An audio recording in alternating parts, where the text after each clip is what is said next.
Hello and welcome 10th class. जैसा कि आपका चैप्टर 12 चल रहा था, एक्सरसाइज 12.3 कर रहे थे, उसके 7 क्वेश्चन हम सोल्व कर चुके थे। आज हम बहुत ही इम्पोर्टेंट क्वेश्चन जो कि एग्ज़ाम में कई बार पूछा जाता है, रेसिंग ट्रैक से जुड़ा हुआ है, एनसीईआरटी एक्सरसाइज 12.3 क्वेश्चन नंबर 8। ये रेसिंग ट्रैक जैसा कि आपको फिगर आकृति में दिखाई दे रहा है, आपका रेसिंग ट्रैक है, दौड़ लगाने का एक पथ बना हुआ है जिसको हिंदी में सर्कुलर, जिसको हिंदी में मतलब रेसिंग ट्रैक, दौड़ने का पथ बोलते हैं, वो आपका है। ध्यान से देखिए इसमें है क्या। एक पॉइंट फिक्स कर लें अपने माइंड में कि ये पॉइंट फिक्स है। आप यहाँ से चलना स्टार्ट कर रहे हैं, यहाँ से लेके यहाँ तक जो आपकी स्ट्रेट लाइन दिखाई दे रही है वो 106 मीटर है। यहाँ से यहाँ तक ये जो स्ट्रेट लाइन दिखाई दे रही है ये भी आपकी 106 मीटर है। ये जो है डिस्टेंस 60 मीटर है। इधर से ये डिस्टेंस ये भी आपकी 60 मीटर है। ये सर्कुलर एंड है, दोनों तरफ लिखा है एंड पॉइंट आर सर्कुलर और हेमिस्फीयर, अर्ध गोलाकार जिसको बोलते हैं। ये दोनों के दोनों एंड जो हैं वो हेमिस्फीयर है। Distance between inner parallel line की डिस्टेंस, क्लास इसकी और इसकी डिस्टेंस आपकी 60 मीटर है। ईच सेगमेंट, हर एक सेगमेंट 106 मीटर लॉन्ग, 106 मीटर चौड़ा है, 106 मीटर चौड़ा है। Width of a path is 10 metre, रास्ता 10 मीटर चौड़ा है। क्लास ध्यान से सुने, एक रेसिंग ट्रैक किस तरीके से बना हुआ है, क्वेश्चन में स्टेटमेंट समझे आप लोग। यहाँ से यहाँ तक 106 मीटर, तो यहाँ से यहाँ तक भी 106 मीटर, 106।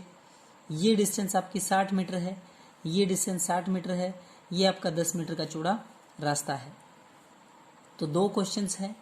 पहला question, distance covered in 1 revolution 1 round, एक चक्कर आप रास्ते का एक चक्कर लगा रहे हैं और चक्कर भी कौन सा, अंदर। Distance covered in 1 round, inner यानी कि यहाँ मेंशन नहीं किया, आप अंदर से एक रिवोल्यूशन, एक चक्कर काट रहे हैं। क्लियर है क्लास। अंदर का मतलब है यहाँ इस पॉइंट से आपने चलना स्टार्ट किया, एक राउंड कैसे आप कंप्लीट कर पाएंगे। यहाँ तक आपने 106 मीटर की डिस्टेंस कवर करी। प्लीज ये सर्कुलर है, ये पार्ट छोड़ दीजिए। इधर यहाँ से यहाँ तक पहुँच के 106 मीटर, एक बार इसको स्किप कर दीजिए। अब आप यहाँ से यहाँ 106 मीटर, 106 गए 106 आए। आप सर्कुलर कैसे घूमे मैं आपको एक्सप्लेन करके बताऊंगा, लेकिन 106 आपका रेक्टेंगल की तरह है, 106 जाना और 106 वापस आना। तो कहता है एक चक्कर में तय दूरी या डिस्टेंस कवर्ड इन 1 राउंड कैसे निकालेंगे, 106 प्लस 106। क्लास दो बार क्यों कर रहा हूँ, 106 गए, थोड़े से सर्कुलर घूमे आप, फिर 106 आए, तो 106 प्लस 106 प्लस में सरकमफेरेंस ऑफ सर्कल। क्लास ये राउंड जब आप कंप्लीट करेंगे तो ये आधे वर्ग जिसको हेमिस्फीयर बोलते हैं, इधर से हेमिस्फीयर, इधर से हेमिस्फीयर, क्या बन गया बोले, स्फीयर, एक गोला, एक सर्कल, और सर्कल का सरकमफेरेंस निकाल रहे हैं। क्लास आप एरिया कुछ फाइंड नहीं कर रहे हैं, यहाँ से ये डिस्टेंस कैसे कवर करी वो निकाल रहे हैं। तो हेमिस्फीयर इधर से, हेमिस्फीयर इधर से, दोबारा सुने क्या बना है टोटल आपका, स्फीयर।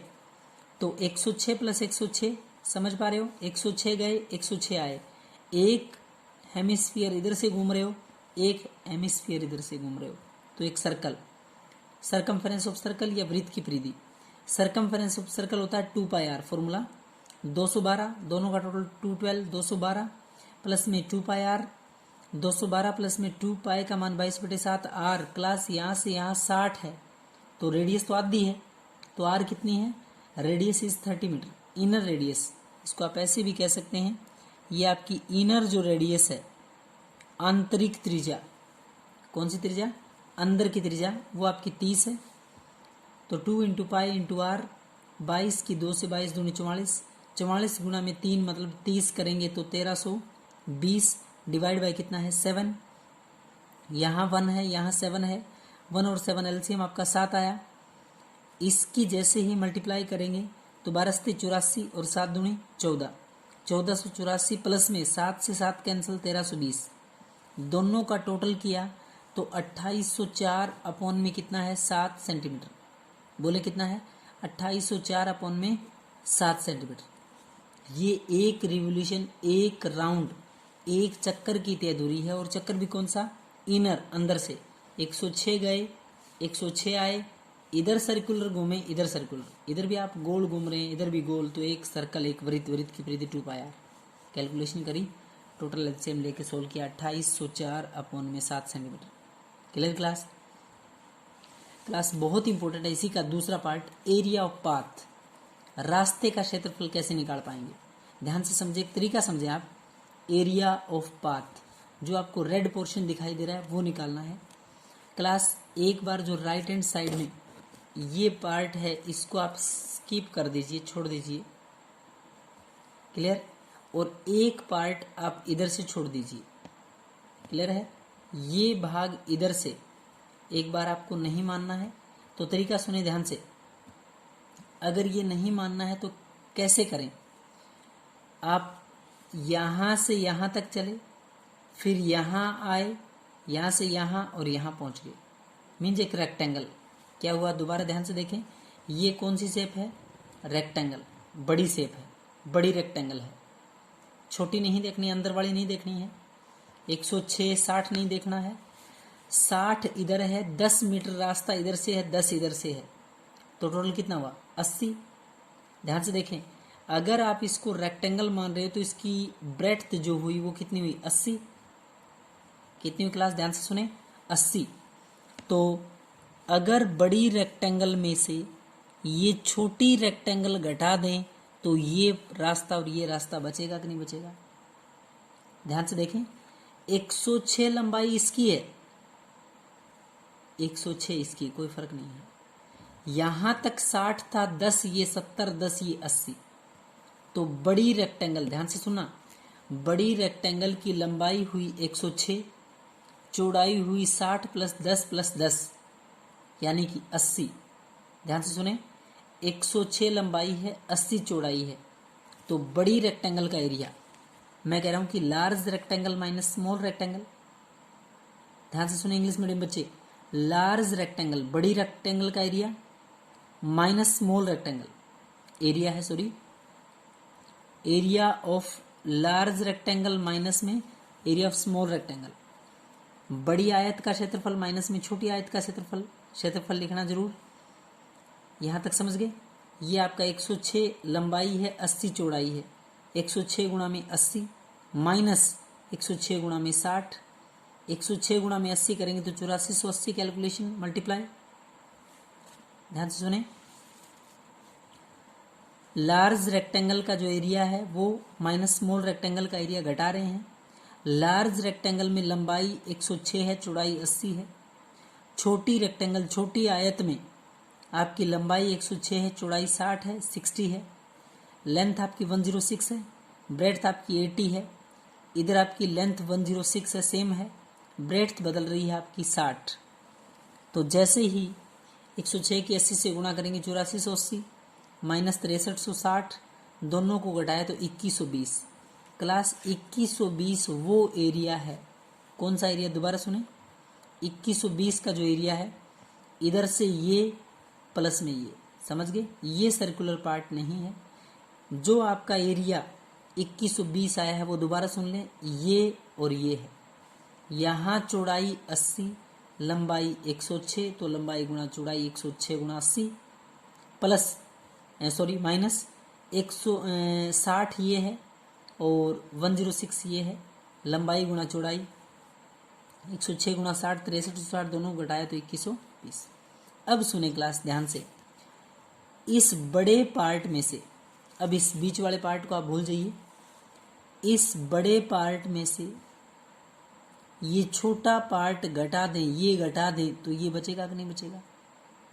सेम पोर्शन यहां से लेके यहां तक, आधा इधर से आधा इधर से। अगर मैं बीच वाला पार्ट एक बार स्किप कर दूं, ध्यान से सुने, आधा पार्ट ये तो आधा ये है कि नहीं है, हाफ पार्ट इधर से हाफ पार्ट इधर से है कि नहीं है, यानी कि आधा पार्ट इधर से तो बड़ा सर्कल, माइनस आधा पार्ट इधर से, आधा इधर से, छोटा सर्कल। यस, यानी कि area of large circle, area of large circle minus area of small circle. Hindi में लिखा है बड़े वृत्त का क्षेत्रफल माइनस में छोटे वृत्त का क्षेत्रफल। बड़ा वृत्त में रेडियस, ध्यान से देखना, एक ही बात नोट करना है बस, यहां से लेके यहां तक ये कितना था, 60 था। रेडियस कितनी हुई, 30। 10 इधर से, 10 इधर से, 80, 80 का हाफ, आधा कितना है, 40। तो बड़े वाले की रेडियस जो बड़ी आर होगी क्लास, वो आपकी 40, और जो आपकी छोटी आर होगी वो आपकी 30। क्लियर है? दो बात नोट करें। तो pi R square minus pi R square, इधर आए, बड़ा वृत्त माइनस छोटे वृत्त का क्षेत्रफल घटा रहे हैं हम। Pi R square minus pi R square, pi pi दोनों में कॉमन है, अंदर बचेगा आर का स्क्वायर माइनस आर का स्क्वायर। पाई आपका 22/7, आर का स्क्वायर कितना है, 40 का स्क्वायर, माइनस में 30 का स्क्वायर। 40 का स्क्वायर 1600 माइनस 30 का स्क्वायर 900। 16 का स्क्वायर 40 का स्क्वायर 1600 और 30 का स्क्वायर 900। 2120 पहले बता चुके हैं। 22/7 गुणा में दोनों को घटाएंगे तो 700। 22/7 गुणा में 700 घटा दिया तो 7 से काटेंगे 100। 22 गुणा 100 करेंगे तो कितना आएगा, 2200। 2200 प्लस में 2120, 0 0 2 इधर 2 2 और 1 3, 2 और 2 4, 4320 सेंटीमीटर स्क्वायर या metre square area of path. Clear है क्लास? दोबारा सुने, कैलकुलेशन खुद करना, एक बार आप तरीका समझ लें अच्छे से। यहां आपकी बड़ी रेक्टेंगल है, बड़ी रेक्टेंगल माइनस छोटी रेक्टेंगल। Clear class? इधर से आधा, इधर से आधा पूरा बड़ा सर्कल, इधर से आधा छोटे वाला, इधर से आधा ये, यानी कि बड़े वृत्त का क्षेत्रफल माइनस में छोटे वृत्त का क्षेत्रफल। लिखा है मैंने, बड़ी आयत का माइनस छोटी आयत का क्षेत्रफल और बड़े वृत्त का माइनस में छोटे वृत्त का। दोनों की कैलकुलेशन बहुत अच्छे से क्लास आप लोगों को समझ के करना। Thank you.